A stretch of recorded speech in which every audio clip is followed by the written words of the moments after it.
You know what I recently realized?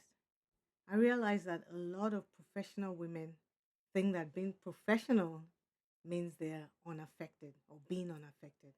They're not supposed to react, they're not supposed to show anything, not supposed to let people see when they're bothered. So when something feels off, you don't address it and you just keep things going. And this is how it usually looks at work. You're in a meeting, something said that doesn't sit right with you.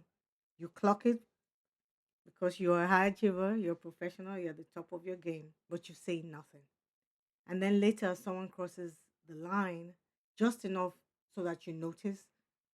And there's a minute where you think about addressing it, but then you decide that it's not worth being misunderstood, it's not worth being labeled, it's not worth being dragged into something.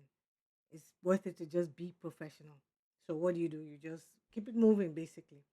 I don't do that because you don't know better. You know the country. On the contrary, you do know better.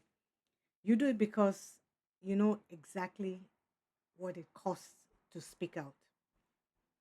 Because people, when the perception is that you're calm, you're professional, you're easy to work with, you don't want to shift anything that would, cause anything that would shift that perception. And so you just keep choosing not to say anything, not to react.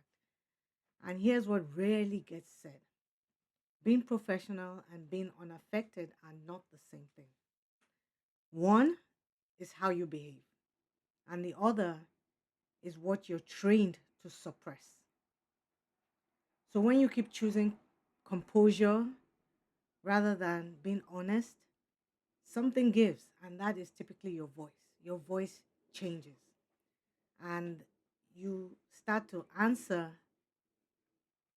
in an very automated way rather than respond from your heart and from what you truly want to share or express. And smoothing over, managing things is kind of the way that is your modus operandi.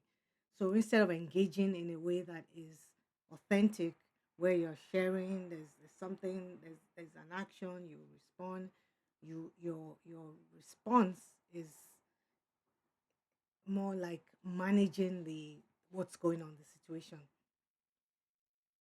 And so handling this differently doesn't always mean that it's going to be this thing, right? It doesn't mean that you say everything that you think. There is a way that you're not auto agreeing, auto smoothing, auto silencing yourself that exists. And it could be, honestly, it could be simple. It could be as simple as just saying, let me think about it. So, where you just be agreeable or acquiesce when you really don't want to, you can do this and still maintain that professionalism by saying, let me think about it, or I need some time, or I'm not even ready to answer, for those of us who maybe want to spice it up a little bit. And so I know that what you are trying to avoid is being labeled as emotional. Not that emotions are everything, by the way, but that's not what this is about. But that way, you stay out of that trap. But you give a measured response, which is what you want, but it's still one that's reflective of how you feel. So it's not personal, but it's not a an auto response. In fact, studies on workplace stress show that women, especially black women, are more likely to suppress reactions at work so that because we want to avoid at all costs being labeled difficult. And of course, you know the patterns that led up to this, you know why this would be the case.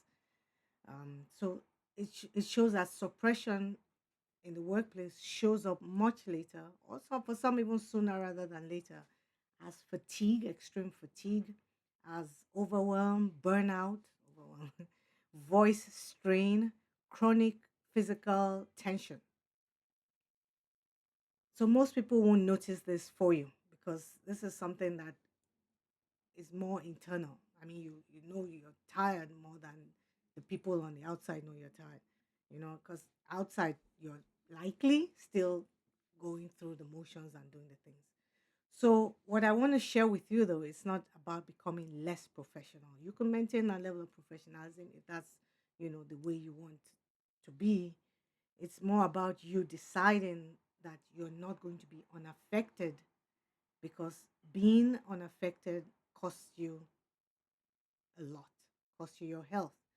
And knowing that you can be measured, you can speak your mind without it becoming a scene, or without having to explain yourself. So if you've been treating composure like the goal, the ultimate goal, staying composed regardless of what happens, if that has been your ultimate goal rather than just a choice, I want you to pay attention to it. Okay. And I want you to pay attention so that you can start to respond differently moving forward. Okay. If this resonated with you in any way, shape, or form, comment yes. And, we can keep the conversation going. I'll see you in the next video.